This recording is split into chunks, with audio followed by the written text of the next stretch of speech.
Hello everyone, hello. Thank you so much for joining me this afternoon. I know originally I said I was going to do this video at 2 p.m, but kind of got a little bit delayed, had a few things going on. But thanks very much for tuning in. Hope you can catch this live. If not, hope you watch the replay. The title is about elephants, it's about electronics, it's about hospitals, it's about weird things, and it's about capturing your attention. Because capturing your attention, that's something that happened to me probably about 3 months ago. Now, as many of you know, I guess I've spent my life in education and absolutely love teaching people, love helping people out, become the best teachers and trainers they can be. But so I spent about 7 years in Japan and I was teaching English over there, and that was fantastic. But part of teaching, as many may or may not know, is that unless you actually turn up to teach, you don't actually get paid. And you can't take a sick day without a lot of fuss and hassle, right?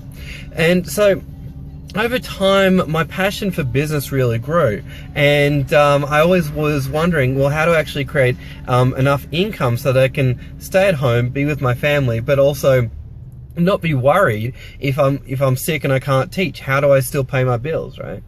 So I came back from Australia and actually started up an IT company, and I'm not sure if anyone's aware or not, but I used to sell USB drives, the little USB drives, and I sold them to schools. I absolutely loved it because the things I had to learn and grow and develop in terms of communication, leadership, in order to actually make that business work, was quite intense. You know, I had to pick up the phone, make cold calls, and all these different things, right?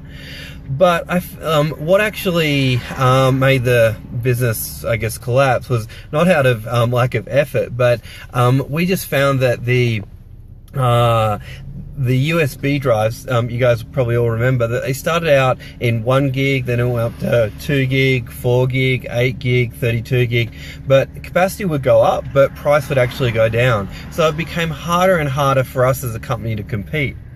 And so I went back to teaching, loved that, and that was really cool, but again, faced the same issue. If I don't turn up to teach, I don't get paid, right? And so it became, I guess, a bit of a mission for me.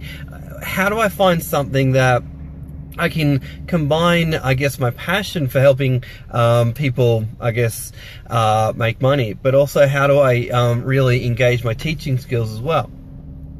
And so recently, about 2 months ago, something caught my attention, and it was one of the reasons why I went over to the US, right? Now, many of you may or may not be aware, I've done networking business in the past, I've sold different things, and probably I made a decision to never do a networking business again. But then something sparked my attention, because for me to ever consider doing another business, it had to meet some particular criteria. Number one, the company had to be really solid in terms of leadership, and I had to be able to see that the CEO knew what he was doing. Next, I need to see that the product was going to be really innovative, and that it was going to be completely ahead of whatever people could imagine. Next thing is that when they saw it, there wasn't just a, oh, that's nice. It was a real wow factor, because I got sick and tired of trying to sell people on something. I wanted something that I could share and people go, wow, that's unique, that's different. Tell me more about that, right? Because I've done a lot of sales coaching, a lot of sales training, and it's like, the persuasion, the influence and all of that, it's great. But at the end of the day though, sometimes it can get a bit tiring to try and convince someone to do something that they don't necessarily want to do, right? Thanks for the likes, appreciate it, Clint. And so for me, I wanted to find something that really sparked people's attention and got them just asking more questions. And I wanted something that took me out of the equation. And if I could find something that was really sustainable, and certainly effort was going to be required, but I wanted something that was going to be really, I guess, going to be fun. Because also, when you're building a business, if you're not enjoying it, it's not fun, you're pretty quickly going to stop doing it, right? And so I wanted something that had strong leadership, very innovative product, something that wowed people, and something that was going to pay me for my efforts and my time, right? And I think a lot of people become entrepreneurs and they do it because it's the next biggest, greatest thing. And that's cool. That's cool. A lot of people started writing ebooks because that was the greatest trend, right? And that to make money. But I've found that along my journey, looks like my connection might be getting weak. Along my journey, I've done a lot of things, but I haven't truly owned that thing, right? And I've done a lot of things where it just necessarily wasn't me. But I've got a background in technology in the sense that I've always been passionate about sharing cool stuff with people. And I've also found that, you know, technology is fun to talk about. And, you know, people are really, you know, jumping on the technology bandwagon. They're always wanting the next thing, right? So for me to actually do something in 2017, it had to be fun. It had to be low, I guess, low convincing, low talking about. It was just something that people got instantly. And for me, it had to be very fulfilling as well financially. So for me, 2017, it's really about, well, how do I have a bigger impact on people? How do I really help them, whatever their goals might be, use potentially what I've got to help them with a vehicle to create their dreams, their desires, whatever they may be. So I just wanted to share that with people because I know I've been a bit elusive on Facebook as to what I'm doing, what I'm up to. But if you are interested in finding out specifically about the device and what it is, what it does, and I guess one other thing I wanted to really share, and this was a huge confirmation for me that I'm really doing the right thing, because the other day after I came back from the US, I actually found myself in hospital. And some of you guys may know that. And I was in hospital. And they were doing tests on me. They were doing my blood pressure. They were doing an ECG on my heart, and they were checking my my blood oxygen levels and all these different things. And I jokingly said to the nurses, "Hey, you know I can already do that on myself. You know I can actually do that on my device right now." And I physically did an ECG on myself, and the nurse just dropped her jaw. She was like, "What? How did you do that?" And I did my blood pressure. She's like, "Well, how did you do that?"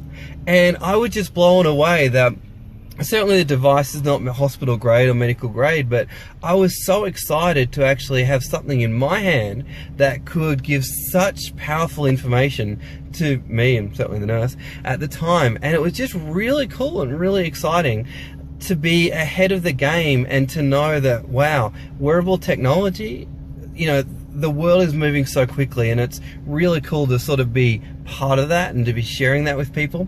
So if anyone is curious about what I've got in my hand and sort of where the world's heading in terms of technology, send me a private message. I am going to, for the first time ever, going to put a link up above this video so that you guys can connect with me, check out what I'm working on.